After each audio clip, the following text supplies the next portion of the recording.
Assalamualaikum warahmatullahi wabarakatuh. Semangat pagi putra soleh maupun putri soleha. Semoga kita semua dalam lindungan Allah Subhanahu wa taala, diberi kesehatan, keselamatan, dijauhkan dari mara bahaya ataupun penyakit yang membahayakan. Amin. Untuk muatan sejarah kebudayaan Islam hari ini, kita akan bahas tentang upaya Nabi Muhammad SAW menegakkan kesepakatan dengan non-muslim.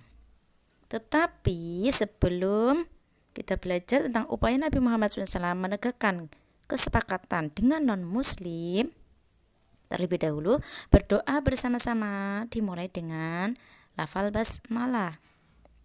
Bismillahirrahmanirrahim. Raditu billahi rabba wa bil islami dina wa bi Muhammadin nabiyya wa rasula. Rabbi zidni ilma warzuqni fahma. Amin.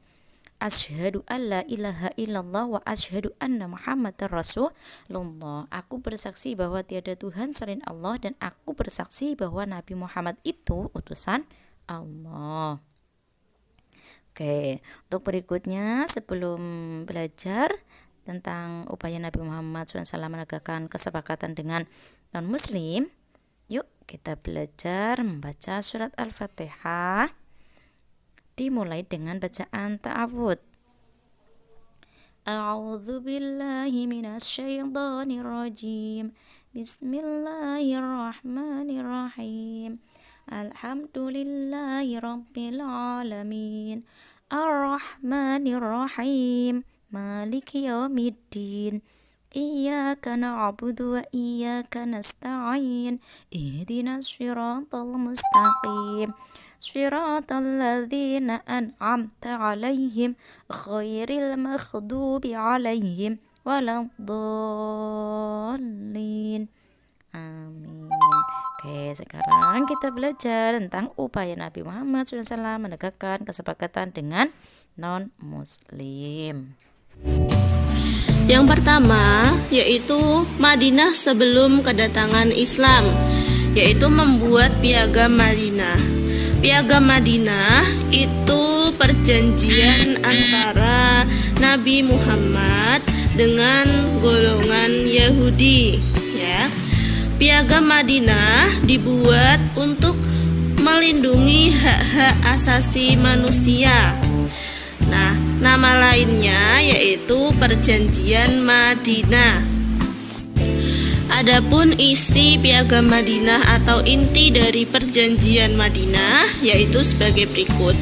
Yang pertama, dengan nama Allah telah ditetapkan oleh Muhammad Nabi Allah bahwa semua orang yang beriman, baik dari suku Quraisy, suku Madinah maupun dari mana saja, semua adalah satu negara. Yang kedua, perdamaian dan peperangan akan mengikat semua umat Islam. Yang ketiga, orang Yahudi yang ikut menggabungkan diri dalam negara Islam akan dilindungi. 4. Orang Yahudi bersama umat Islam akan membentuk suatu bangsa. Yang kelima, sekutu orang Yahudi akan memperoleh keamanan. 6. Sekutu orang Yahudi dan orang-orang Islam akan dihormati sebagai penyokong.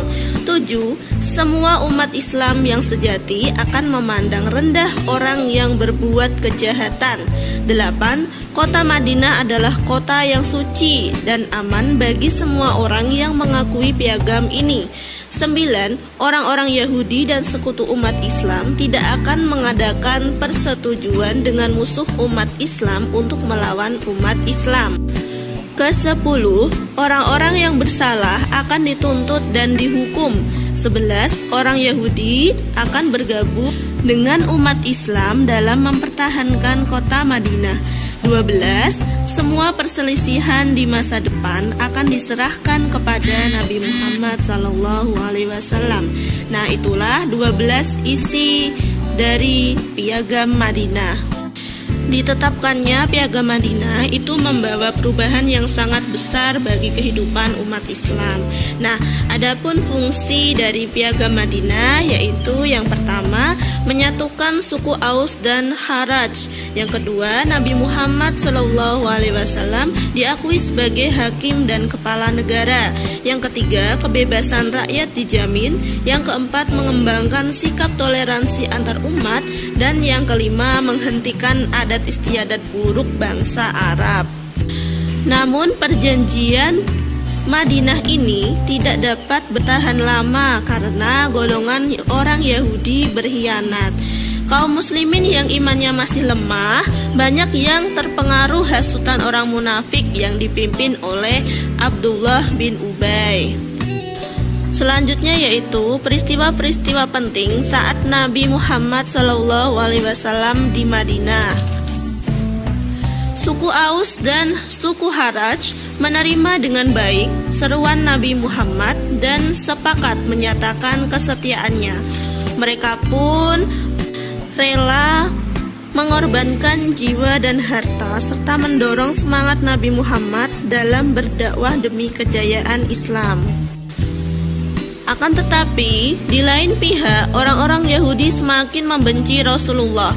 Kemudian mereka menghasut suku Aus dan suku Kharaj agar mereka murtad dan kembali kafir. Kemudian diam-diam mereka melemahkan kepemimpinan Nabi Muhammad SAW. Salah satu tokoh bernama Abdullah bin Ubay bin Salul mengadakan kontak rahasia dengan kaum kafir Quraisy, sehingga peperangan akan terjadi di antara mereka. Adapun peperangan yang pertama yaitu Perang Badar tahun 624 terjadi di hari Jumat 11 Ramadan tahun kedua Hijriah. Pasukan muslimin yaitu 313 orang, sedangkan pasukan kafir Quraisy yaitu 1000 dipimpin oleh Abu Sufyan. Namun peperangan ini dimenangkan oleh kaum muslimin. Yang kedua yaitu Perang Uhud. Terjadi pada hari Kamis 21 Maret 625 Masehi. Perang Uhud terjadi di Bukit Uhud. Pasukan kafir Quraisy yaitu 3.000 orang, sedangkan pasukan kaum muslimin berjumlah 1.000 orang. Peperangan ini dimenangkan oleh kafir Quraisy.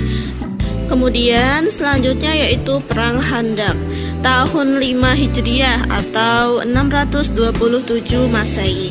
Pasukan kafir Quraisy yaitu 10.000 orang, sedangkan pasukan muslimin hanya 3.000 orang.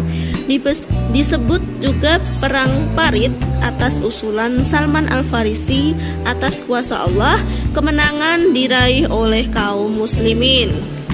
Selanjutnya yaitu Perjanjian Hudaybiyah. Setelah 6 tahun menetap di kota Madinah, kaum muslimin ingin menunaikan ibadah haji dan sekaligus mengunjungi kota Mekah.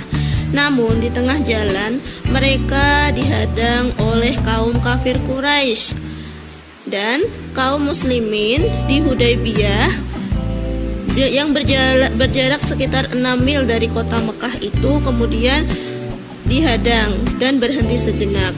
Kemudian Nabi Muhammad mengutus para sahabat, yaitu salah satunya sahabat Utsman bin Affan untuk menyampaikan tujuan mereka kepada kaum kafir Quraisy. Namun kaum kafir Quraisy tetap menolak rombongan umat Islam masuk ke Mekah.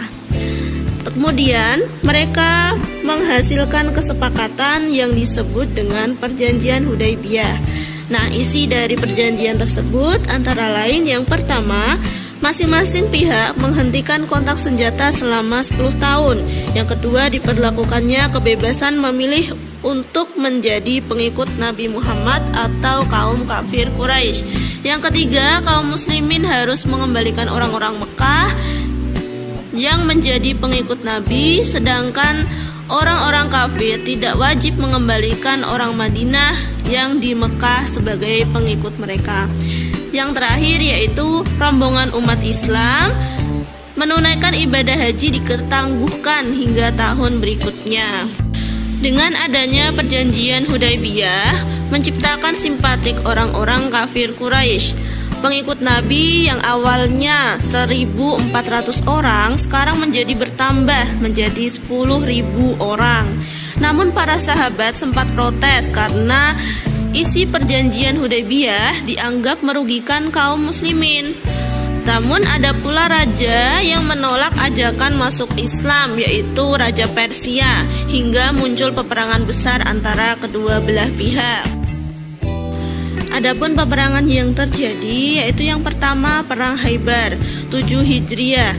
Lokasinya yaitu di Khaybar. Perang ini merupakan perang menaklukkan kaum Yahudi. Perang ini dimenangkan oleh kaum muslimin. Yang kedua yaitu Perang Mu'tah 8 Hijriah. Perang ini terjadi karena penolakan Haris Al-Ghassani masuk Islam. Penolakan disampaikan dengan cara membunuh utusan Nabi Muhammad. Perang ini terjadi di desa Mu'tah. Demikian pembahasan tentang upaya Nabi Muhammad SAW menegakkan kesepakatan dengan non-muslim. Untuk pertemuan yang akan datang, kita akan bahas tentang sebab dan peristiwa Fathu Mekah. Tugas nanti ditulis dan jawabannya di buku tulis ya nak. Jangan lupa jaga kesehatan. Kemudian tetap semangat belajar. Jangan putus asa atau patah semangat. Tidak kalah pentingnya lagi yaitu apa? Jangan tinggalkan sholat 5 waktu. Oke, terima kasih. Assalamualaikum warahmatullahi wabarakatuh.